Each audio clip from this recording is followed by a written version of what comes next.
being really mindful of where am I not fully letting go, or where am I still holding on? Where am I not closing the loops and having a clean transition? Often we don't because there's some resistance. There's some things we're still holding on to. And so a lot of this work is just awareness. Where is resistance? What's preventing me from fully closing the loop? What am I still holding on to? What am I afraid of?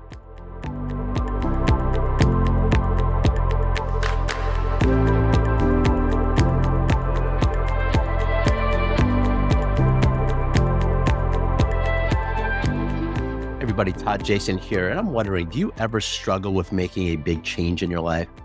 Or does even the idea of a big transition looming in your life or your work or your careers cause a lot of stress and anxiety? Well, then get out a pen and paper and listen to this episode where Lauren Weinstein and I, who is and was my business partner, talk about the big change and transition that we have going on in our lives, because we have split up our business and we have ended doing our Untapped podcast together. We've done so in a way that we both believe models the proper way, the easy way to flow through change and transitions. Look, we couldn't help ourselves. We're coaches and we wanted to take our own coaching and share with you our process for flowing through a big life change. And I can tell you that it's gone really well, even when there's been tough decisions and tough realities to face around money and certain things that are business related. So I would love for you to listen to the very specific guidelines that we give for how to flow through change.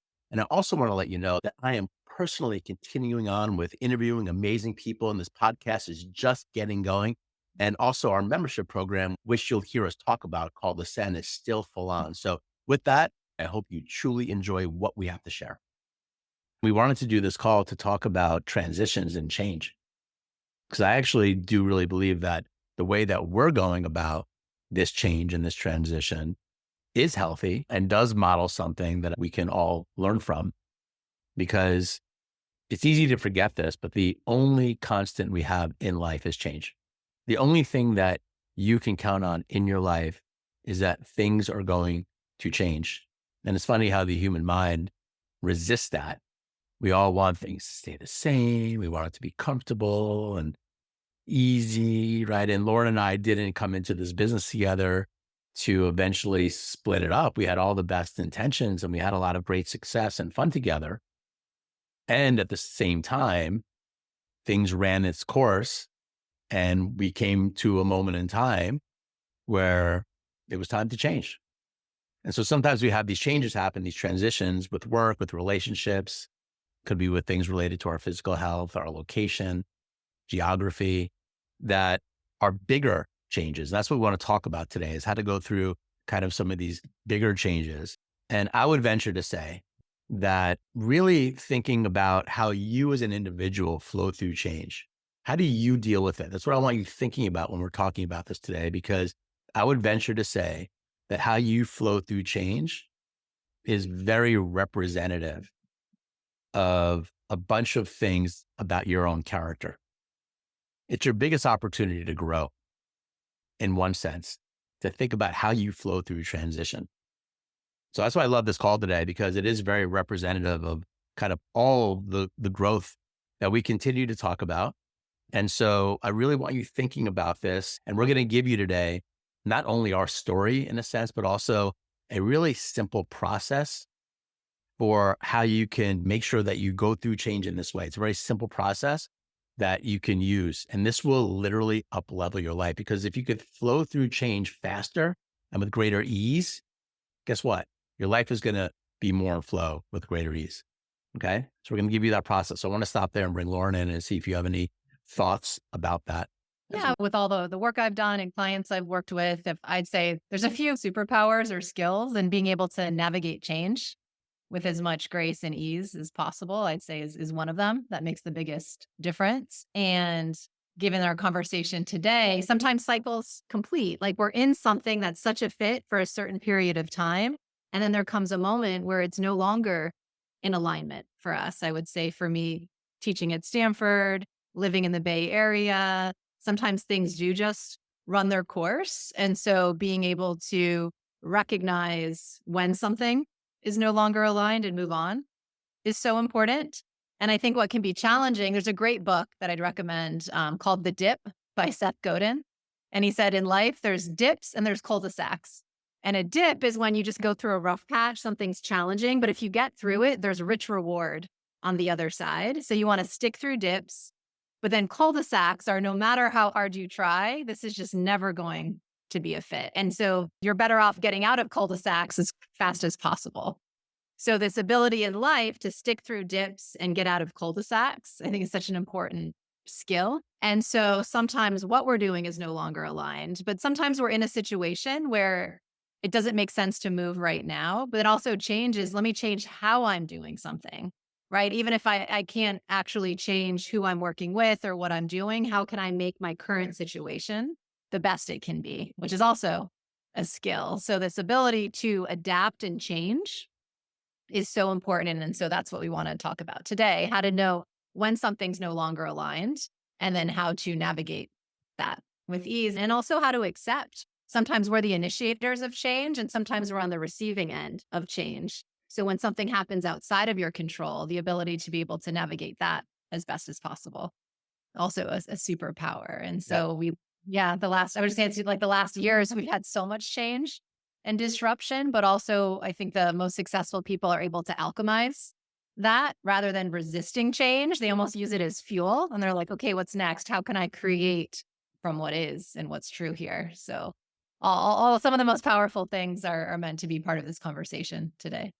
Yeah, I think that last point is really important. I want you actually wearing that lens. Can you imagine if you looked at change and transition not as something scary or something where you might fall down or something that brings up the terror in your bones, but actually something that is fuel for your betterment? It's a massive change to do that. Okay. And so we want to jump in, right? And I think what Lauren said is really important around the two distinctions about how change comes to us, right? Because it is very different if we're the ones instigating a transition or we're thinking about an impending transition. It's very different than if change is thrust upon us. Okay. And so I think it's very important to have that distinction in this because there are different lenses of how we go through this. So I think we want to start with when it comes from you, right? Meaning that you're the one that is instigating some change or you're thinking about some change that you may need to change. We all know that we have these in our mind, right? There's things that we need to change in our work, maybe, or our lifestyle, or our mindset, or our relationships, or our physical health, or our eating habits, or something that happened with someone else at work, right? There's things that we need to bring up, instigate some level of change, as opposed to when it comes upon us. You want to start off with number one. And so we have a kind of a 3-step process that we're going to go through around this. And it's really important to start with the first piece. So this is when change is coming from you is of course clarity, meaning that getting really clear about what you want. Like, why is this change so important to you?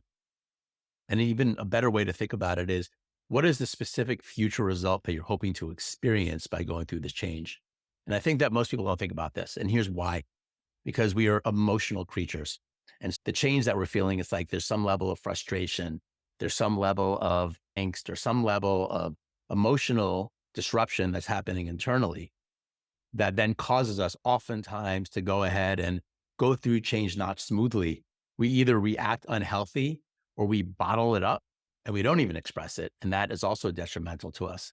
So the most wise thing that we can do here when we're starting this, if you're the one that's thinking about some transition or change, okay, is to really think about it, get really clear. If I do make this change and I do instigate this transition, I start the process. What is it that I'm really hoping to get on the other side? This is where the mind is a great tool. This is where it's very healthy to allow your emotions to exist and then to use your mind as a wonderful tool, your cognitive capacity to now imagine, why am I doing this? What is it like on the other side of this change? Is it worth it for me then to go through it? Right? What are the repercussions that I need to go through? Lauren, you have anything to share on this piece? I just wanted to say sometimes it can be helped to be clear on what's the unmet need that's bringing up for us the desire for change. I think this should be it's a PDF. It's a needs list. These are universal needs and feelings that we all need to have peace of mind, to be our best selves. And so I find it helpful even just to look at this list and what's missing for me in this relationship, in this job. Is it peace of mind? Is it freedom? Is it space? What is actually not there? And sometimes it's a big change that we need to make. I need to leave this job. I need to shift this relationship. But sometimes, how can I create more space within my current situation? How can I create more of a sense of freedom? And so it helps to have this North Star. Often we try to get very tactical. What do I need to do? But also, I think it's helpful to have in mind, what's the feeling or the state of being that feels like it's missing? And how can I start to create that? Even if it's just micro steps to start, how can I start bringing more of that into my life? I was in a time where I felt very restricted in my home environment, my relationship at the time. I kept having all these knee and ankle injuries. Like it was this feeling of restriction, and I was really needing more freedom. But before I made big changes, I just made small ones. Like I was outside as much as possible. I was doing more meditation. I was doing anything to create a sense of space and freedom. So even if it's 5 minutes a day, 10 minutes a day, you're almost like practicing the state of being that you're trying to create.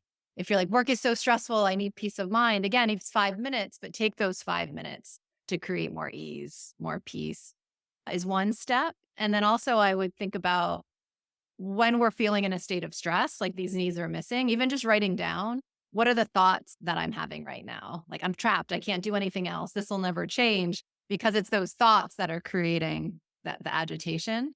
And so just looking at what are the thoughts in you right now, and then flipping those. What's a better way to think of that? How can I think about this in a way that might serve me as I navigate to make smaller or bigger changes, can also be helpful. Yeah, and I'll share a personal story. One of the big changes that I had to make with my wife, and oftentimes, let's be really honest here, we're not making these changes in a bubble, are we? There's other people that are affected by these changes. My wife and I we met living in San Francisco. We spent 5 years actually living in the city. And it really wasn't a fit for me living in San Francisco, especially by the end after we had our daughter. It was really not a fit for me. And so I went through this process. So I've been using this very process. And it was very clear that the feelings that I was needing was more connection with nature, more ease, and more community. Like I wasn't finding the community that I wanted. It wasn't like a place that I really wanted. Now, the challenge that I was having was that my wife was having a very different experience.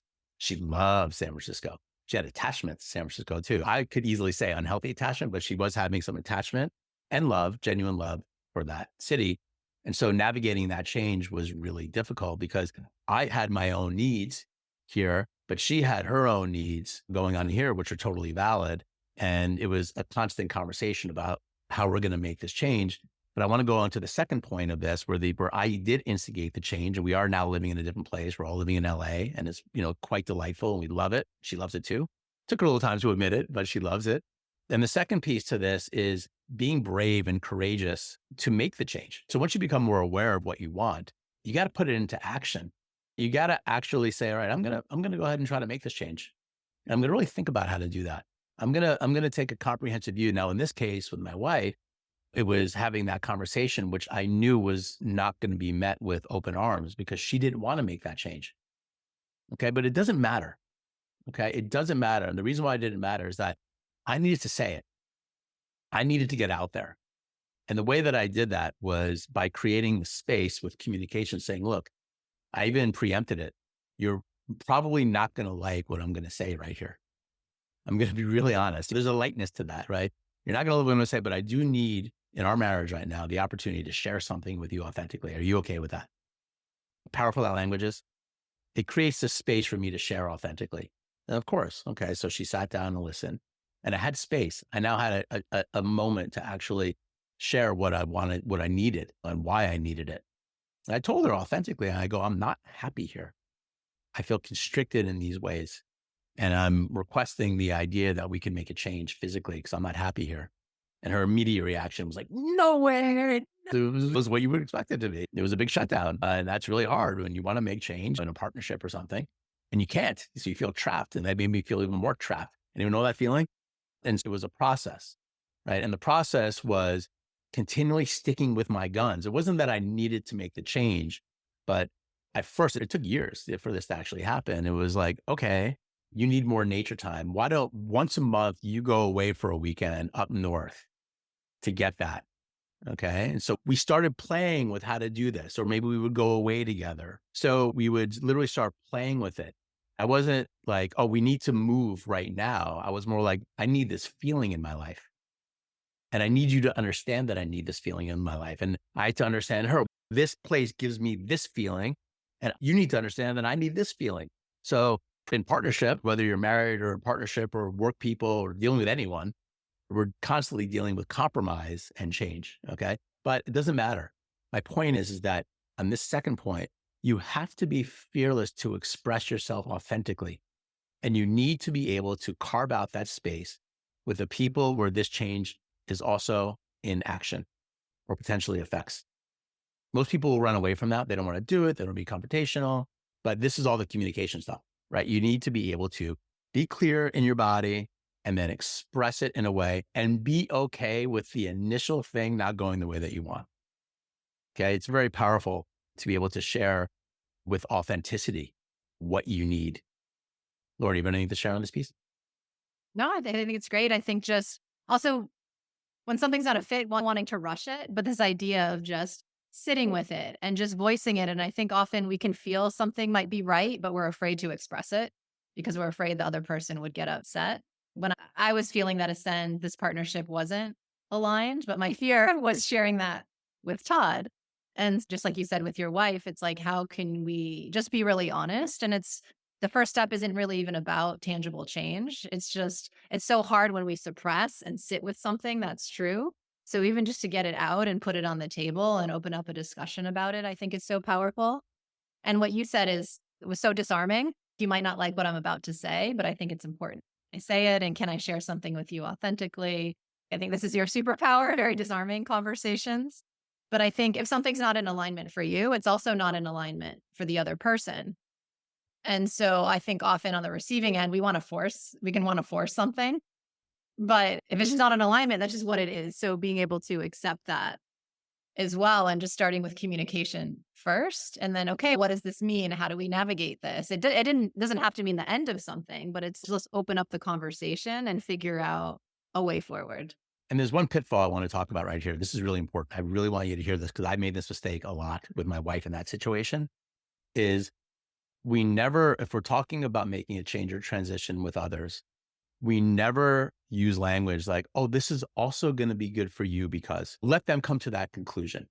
It's much more important for you to share authentically and have them have their own reaction to whatever that might be, because their reaction is going to be different than what you want it to be, most likely. This is super important, okay, to be able to let that person have their authentic reaction because there's fear that we could be rocking the boat or upsetting them or they may get angry or something. But it's really important to just share what you have to share and then let it go and let it land and be okay with whatever reaction they're going to have initially. Okay. That's real love actually, is to actually be able to let them have the reaction. And guess what? Sometimes people are upset. Like I told you, my wife really was upset with that news. And I could have very easily, and I fell down this rabbit hole 100 times. This is so much better for you. All your friends are not even here any longer. All the things that you say you love about it are not even true. This is what I would do. Guess what? Anyone think that works? It does not work. Okay. That creates massive resistance and probably lost me a year of moving, to be honest, because I was literally trying to pound a square peg through a round hole. I was not allowing her to have her authentic expression. I wasn't allowing her to feel her own fear around it. I wasn't allowing her to actually feel the fear that her husband wasn't happy there. But if you allow them to feel that, it moves through faster. Self-awareness allows you to move through things faster. Like when you name it to tame it, as Lauren always says, you actually move through these things faster. Authentically share. Part of this is don't expect timelines, even though there could be timelines for change here. Okay. I get it. But when you're dealing with others, there may not be timelines. So I had to be patient. And I'm a very impatient person. If I make a decision on something, I want it really fast. I'm fire energy. And I'm ready to move. I could have moved like that. I could have that weekend when I first told her moves. That's not how my wife operates. Okay. It takes her much longer. So we have to understand that sometimes when dealing with others, change is not going to necessarily go by our timeline. But I want to get to the third point, which is closing loops. This is actually also really important when it comes to making a change and transition that most people don't really think about. Things can often remain in a gray area or ambiguous. It's just, we mention it, something happens, doesn't really happen or does happen, but there's still some emotional strings and chords there, or things aren't fully closed and moved on. For example, when we moved, we still had our storage unit up in San Francisco where it was requiring us to go back every month to do things. It was like this very like gray, ambiguous zone. We eventually did move but we were still tied and attached. And it was frustrating for me because I believe in closing loops and I believe in once you make a decision around something and you make a transition and change, you go into that change like with full vigor and excitement, right? As much as you can. It's not leaving the past behind, but it's leaving the fear behind because you're committing to something new and you're like pushing forward. And so close the loops, right? So once the change is made, do the things that you need to do quickly to like fully move on and allow others to move on if others are involved. I think Laura and I are like really now, like in our transition, it's a lot about, okay, like what are the things that we need to do? Because a business, like a tactical, there's things that we needed to do. And for me, I'm like, once I got like the emotional, okay, and I'll share about that in a minute when we get to the other side, because I was a receiver of this in a sense. It's okay, cool. I get it. I'm there. Let's move forward. So that way you can be clean. I can be clean and we can be two whole pieces moving on. It's a superpower to be able to close loops. You know what I'm talking about, right? When you're not closing loops, things remain gray. You're up at night. You're not really sure. It's this lack of clarity. It's this lack of closing loops that causes this underlying feeling of stress and anxiety and this that to me doesn't really need to exist. If we just fully make a change and we go into it with full vigor and a smile and we do whatever we need to do. Lauren's probably laughing. Like I was able to change our LLC. Like I was able to do things like really fast. I'm like, all right, cool. Like I get it. Let's just move. Okay. Here's the list of things we need to do. Let's just plow through them. So that way it's not just like hanging over our heads. What's the point of that? So I would say closing loops is another really powerful part of change that most people don't look at when they're talking about a transition. It's about the first two pieces. I need the self-awareness. I need to make the change. I need to communicate it.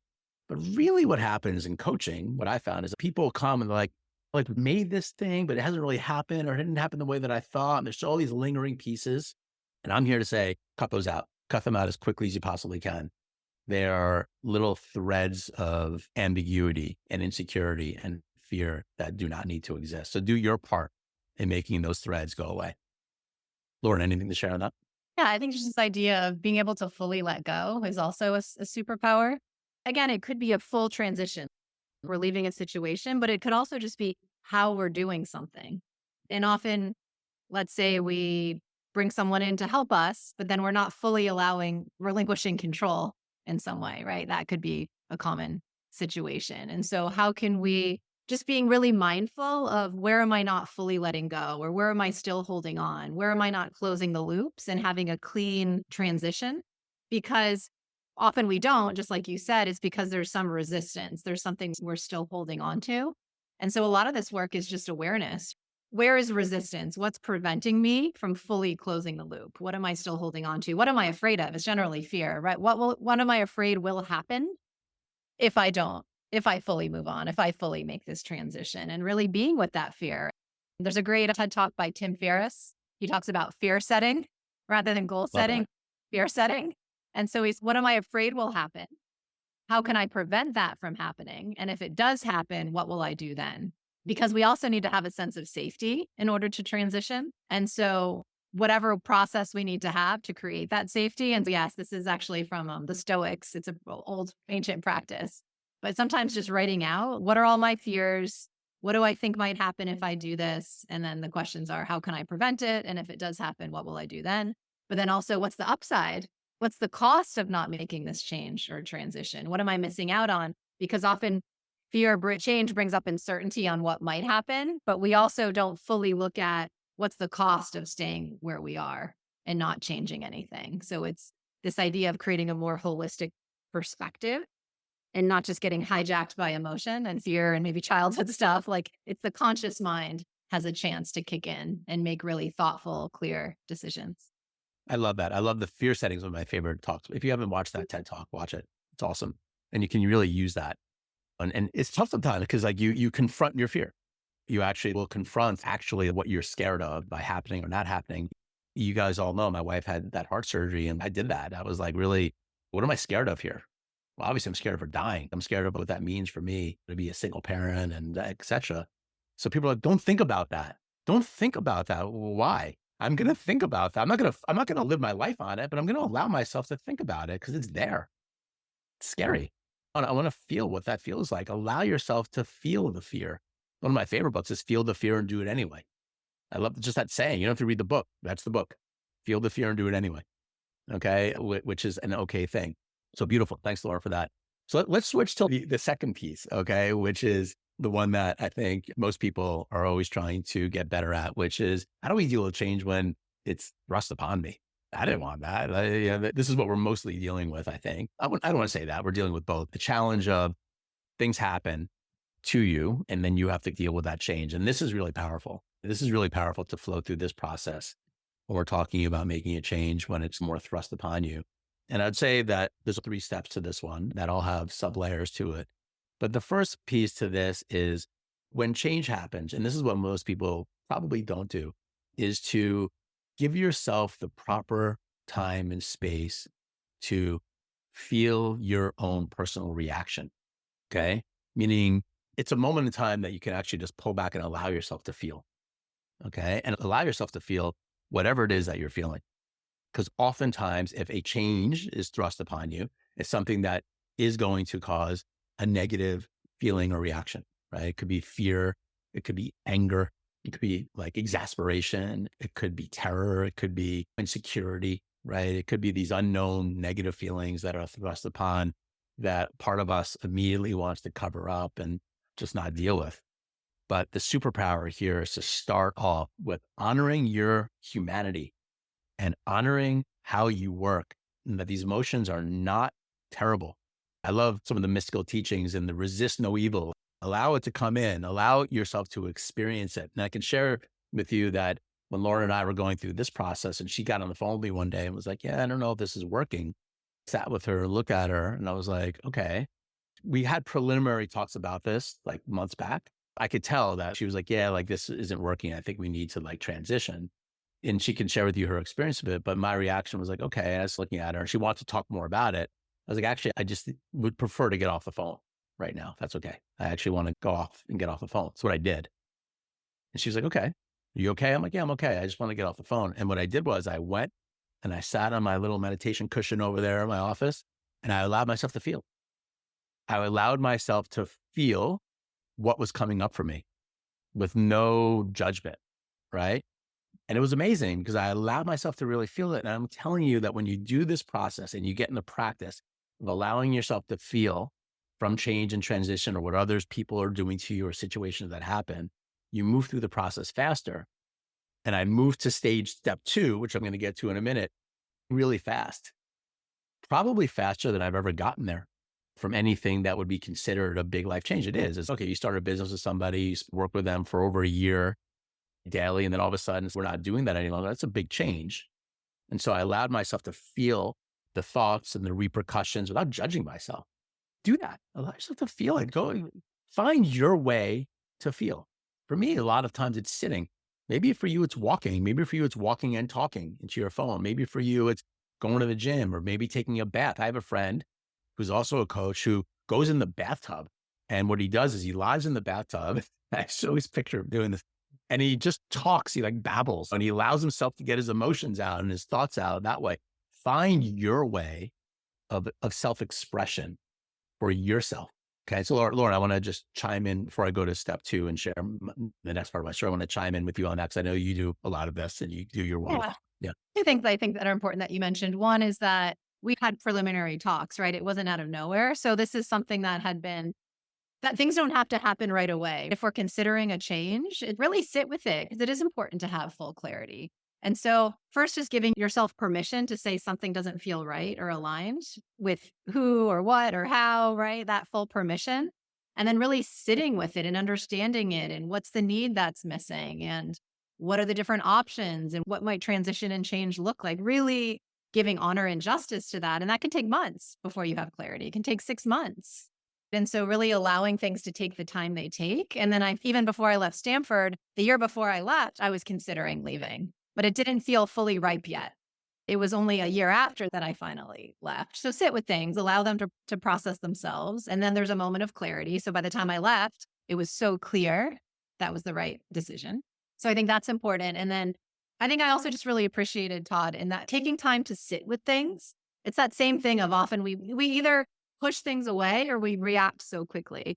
And it's really this middle way of accepting, allowing, being with, and then not needing to react. Todd was like, I need to sit with this, which I just really appreciated because I think my fear going into that conversation was that he would be upset, which in a former life, I wouldn't have said anything for fear of upsetting the other person. I really held things in. And all the work that I've done that we talked about earlier is just truthfully expressing myself, knowing that the best outcome will come from true expression. I come from a family that would never speak up and share what they were feeling and thinking, if I don't say anything, everything will be great. But it's never true, right? Because things leak out, they come out in other ways. And then we're passive aggressive or we're resistant or not saying anything on the surface doesn't actually change like all the underlying behaviors and actions that continue for many months. So just having that clean communication expression, even if it means someone might get upset. But I appreciated Todd sat with it. And then later he sent me a text that was so beautiful and gracious. And I want to talk. Let's talk about that after in the second yeah, point. yeah. I think this idea too, if it's not in alignment for someone else, it's not in alignment for me. And so that full acceptance, because I think it's easy in a, let's say a romantic relationship, a business partnership, a job, thinking of someone saying it isn't working, like we can so easily take that personally, like it's something about me. It brings up shame. But sometimes there's just chemistry, like things are not a fit. We have different values, different ways of doing things.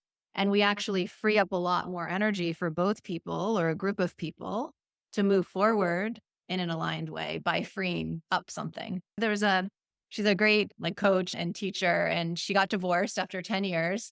And people are like, I'm so sorry you're getting divorced. And she's, I'm sorry. We had 10 years together, beautiful experiences, 2 kids. We had a 10-year cycle and it was great. But now it's no longer a fit. And now she has a new partner and that's a fit. So I think we can change bad, ending bad, but it's just sometimes things do need to change and energy needs to move and just accepting it's more about alignment than it is necessarily about anything personal. Yeah, and I'm gonna just follow up before we get to the point too about the real superpower on this. You said it, which is when change is presented to you and a transition or some news is given to you that was unexpected, is when you're sitting with it and you're feeling the emotions. Another thing to ask yourself, and I asked myself this when I was sitting, was how long in my current place in life, my current place of wisdom, everything that I know, does this hiccup need to affect me? How long do I need to process this? You see what I'm saying? Because some things, some changes are big, right? Like it could be that your partner telling you that they want a divorce where you weren't expecting that at all isn't necessarily 5 minutes of sitting with it. Okay, yeah, no problem. Okay, we just have to be realistic with this. Okay, so when change is presented to you, the question is, how long does this thing realistically need to affect me? What is my healing process like for this? How long should I allow myself to stew in whatever fearful, negative emotions, sadness that might come up from this thing? Be okay. So when I sat there feeling whatever I was feeling, and again, we had preliminary talks that actually I think I had addressed them back in January. And then you're like, no, I want to keep going. I realized I'm like, yeah, this should take about a week. Honestly, I remember thinking that this should take about a week for me to just move through. And there's something in that where I was like, automatically, I was like, yeah, okay, in about a week, I can just move through this. And right away, my mind went to what's possible, which is the second stage, okay, which is as you're going through a transition, the most important thing you want to be able to do is to find the silver lining in it. It's imperative for you to consciously think about how this could be a good thing for you.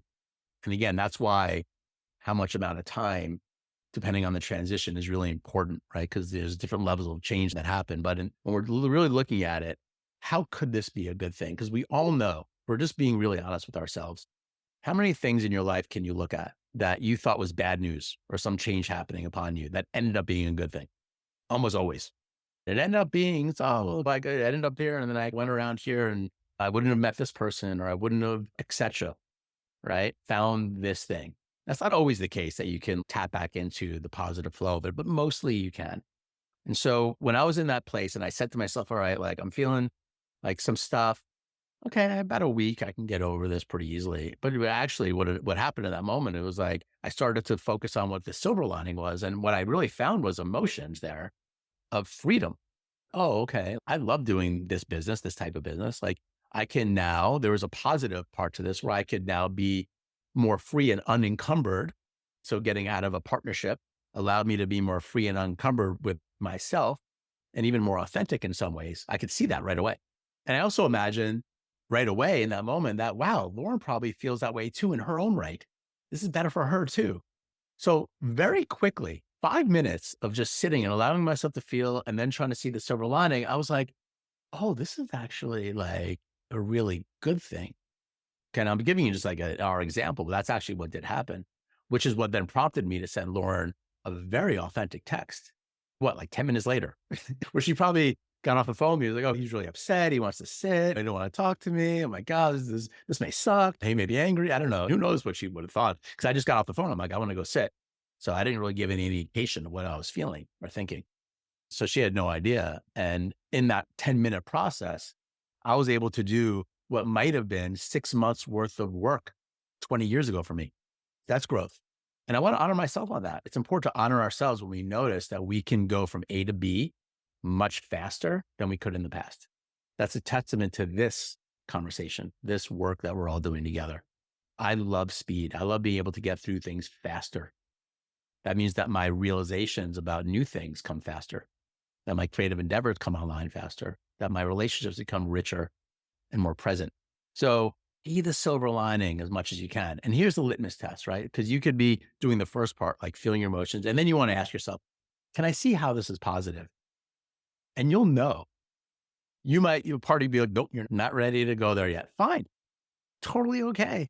Allow yourself to feel your emotion. Allow yourself to feel your emotion. When I'm telling you, put that intention there. There is something wonderful about this change and transition. There is something really great that can happen out of this. That is actually good news for you. Okay. And so constantly ask yourself that. And guess what's going to happen is you're going to catch it. You're going to see, oh, you're going to see it might be this tiny little thread, this tiny little thread. Oh, yeah, this is good. It'll allow me to do X, Y, Z. It'll allow me to do X, Y, Z. Something at work, something in a relationship. So it'll allow me to do whatever it is. Catch that glimpse and fan it. Be like, okay, there's more there. There's more good there. There's more good there. Because what we want to do is be able to move very quickly away from the fear-filled, negative thinking over to the possibility. And why would we want to do that? Because this life is short, guys. Life is short. We're not here forever. Everyone on this live call is we're in the middle of our lives here, right? Like, why would we want to spend our time just feeling terrible all the time and feeling negative? Let's get to the feeling good and excited and waking up in the morning with fire and energy as quickly as we can. Like, why not? Because we have the ability to do that. 100%, 100%. Hey, I totally agree. Like, why not do that? Find the silver lining. And when you catch that frequency, that belief, that thought, fan it, feel it, expand on it. And so I caught it pretty quickly with Lauren. And then immediately I just felt so grateful for her. And I just sent her this text. I was like, man, thank you so much for, I forgot what I said, but it was always like, thank you so much for sharing. Let's talk more about it a little bit later, but I really do get it. And I also see how this can be great for you. And I feel already that this can be great for me. And I can't wait to go through this transition really healthy. I go, maybe something that we can even teach. And here we are.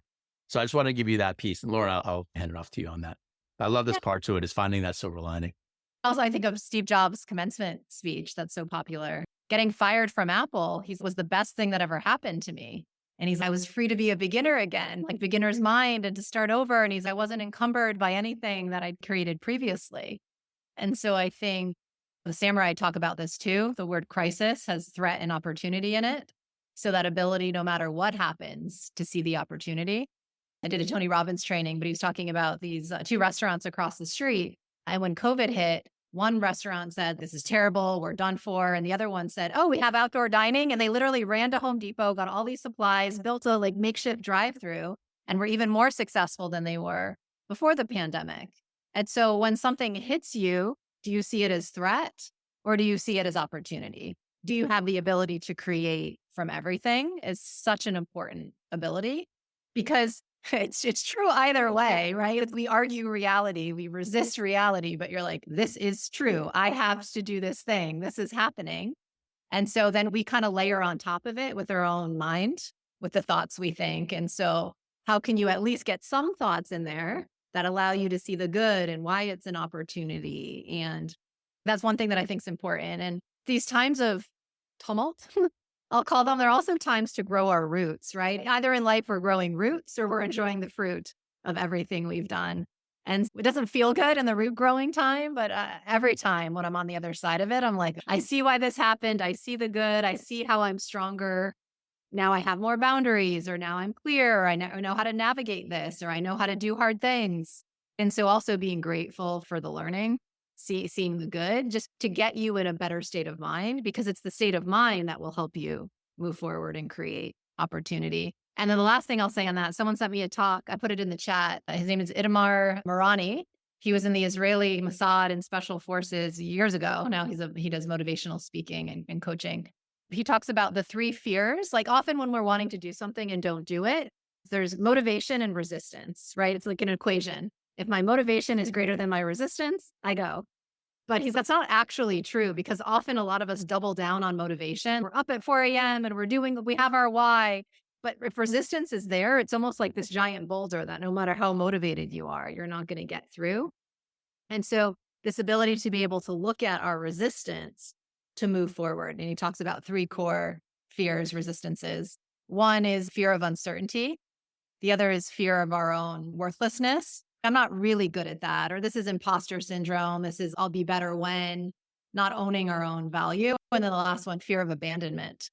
And so when something happens, a change that we don't like, either we're afraid to speak up around change or we're on the receiving end. We often don't do well with it, not because of the actual situation, because we're bringing in one of those fears, right? The uncertainty. What'll happen? Will the person get upset? What does it mean? Will the person leave me? Or worthiness, right? Someone ends something with us. Oh, it's because I'm not worthy. I'm really not good enough.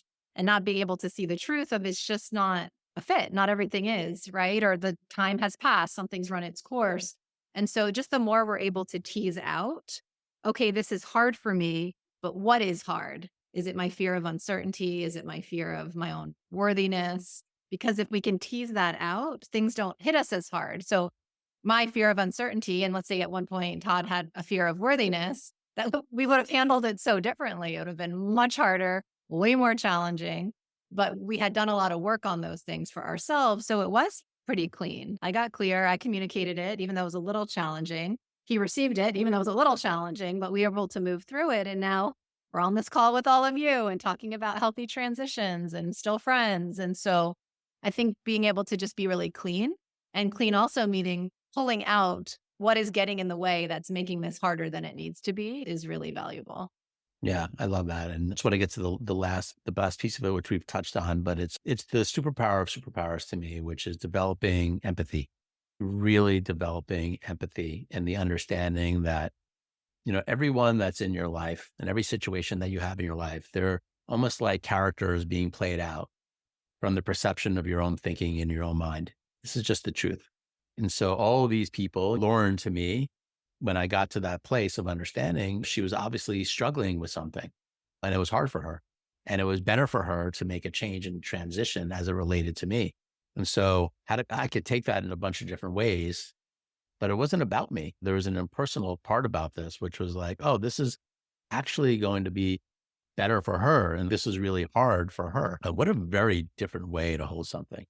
And when you're in that place, when each one of you is in that place of like really understanding that even like the people that you work with, where it's never or usually not such like an emotional thing, there's this impersonal work thing, but just like seeing and understanding that these are just people who struggle, right? You probably have challenges that you can't even possibly understand, situations from their childhood and all the things that you have about yours, and the ones that, and the people that closest, all the situations and the heartaches and the traumas and the things that they've had, they have them too. They have their own shortcomings, right? And they're doing their best. And that's what I always like to say, is that all these characters and all these situations that show up in our lives are doing their best to help us wake up to a higher level of understanding about who we are. It's a really beautiful way to hold it, isn't it? That all these things that are happening for you are just happening so that way you can wake up even more. And if you start to shift your lens in the present moment to, oh, everyone's just doing their best out there. Everyone's struggling in some ways. Everyone has some things that they're uncertain about or have insecurity about or have fear around. And that's beautiful. We're all in this thing together.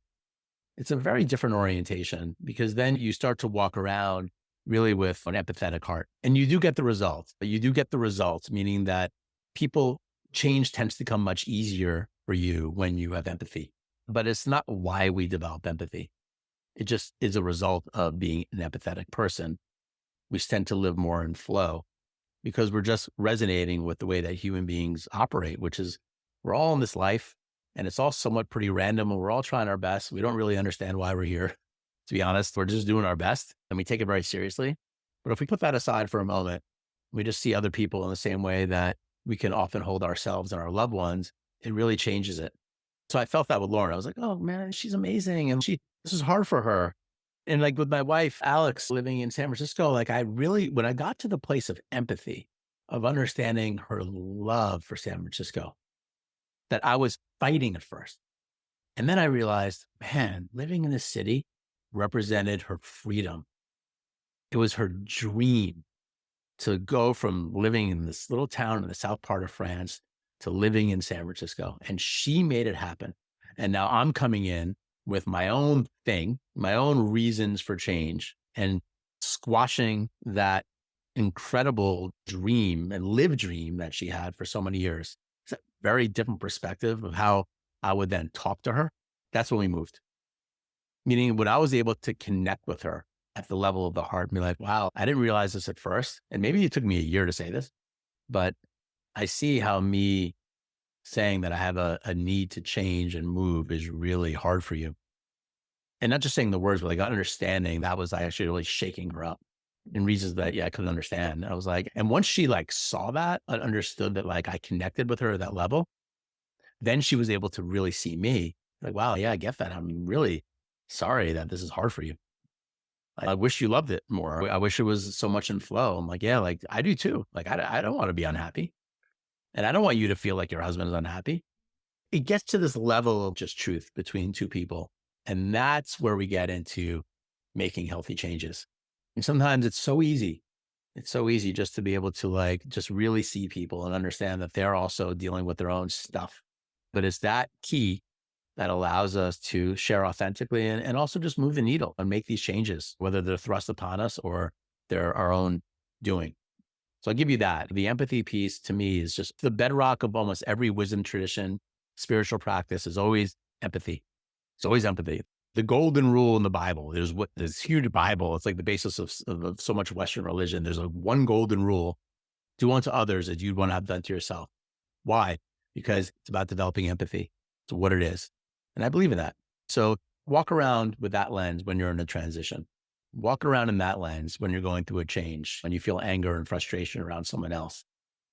Change your own internal lens to empathy and see what happens. It's where things become in flow. And by the way, it's so easy to talk about it here. It's hard to do in practice. So give yourself grace. I told you with my wife, it took me a year to get there.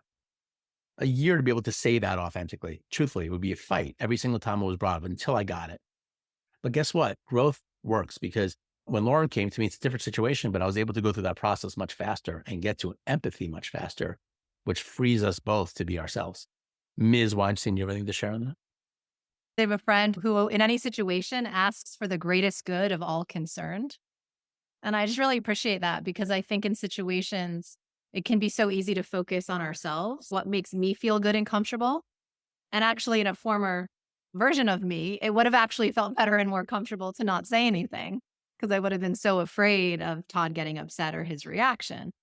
And so, really, as I could tease that out, what is actually most in alignment for me, which in this case was not to be in this business partnership. And then I think the greatest good of all concerned, I could see how it was actually better for Todd too. Like knowing how we both work and operate, like I could see that it was also better for him, but then also thinking of us as a system, like what's for the greatest good of all, what becomes unlocked by allowing this transition. And so again, it could be a full transition or just maybe we had just changed our way of doing something, but looking things at a more like system level approach. My mother was very involved growing up. And so I think it felt more comfortable for her to be involved in every step, but seeing, wow, it's actually better for me if she actually steps back and allows me to learn and make my own decisions. Right. So as we let go of any kind of distortion and what's for the greatest good of the system is so important. And so I remind myself of that a lot. What's the greatest good for all concerned? Which does take into that empathy piece. How is this good for me? How is it good for Todd? How is this good for all the work we're wanting to do in the world? What comes online if we create this transition in this way? What becomes possible? Sometimes it's not having the answers, but asking the right questions or different questions that can help create more clarity. Good. So I think this was a good session, guys. I saw a lot of notes being taken and really want you to all practice this, right? Look at people slightly differently. It changes the way you look at people and situations a little bit when you open yourself up to this and you say, all right, transition and change, whether I'm the one pushing it forward or it happens to me, is an opportunity for me to really understand myself more. And it's an opportunity for me to understand people more. The greatest influencers, people that really influence others, really have that empathy piece built in. And we can get better and develop that as we go. And it's like the great reverse trick. It's like really understanding somebody is how you get to move the needle and to make change that is more aligned for you and for them. And so play with that. Then I hope that you found a lot of value out of us sharing our process and that this is practical for you and that you will use some of this information here to go through some change with more flow.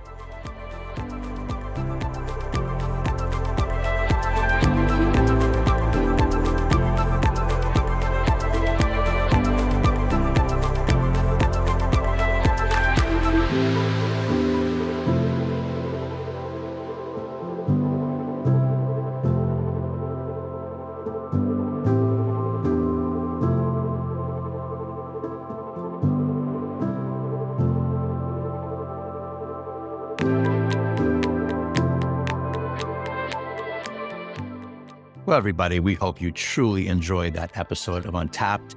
Make sure that you subscribe to our feed because we have so many amazing interviews coming up and you do not want to miss this. Our goal is to help you become more untapped, to help you feel on fire and have more of your potential in play in the world. And if you'd like to know more about the work that Lauren and I do, you can visit my personal website at toddjason.com. That's TODDJASON.com. And there you can download a couple of free trainings about how to unlock your potential. And you can visit Lauren's amazing coaching website at resonatecoaching.co.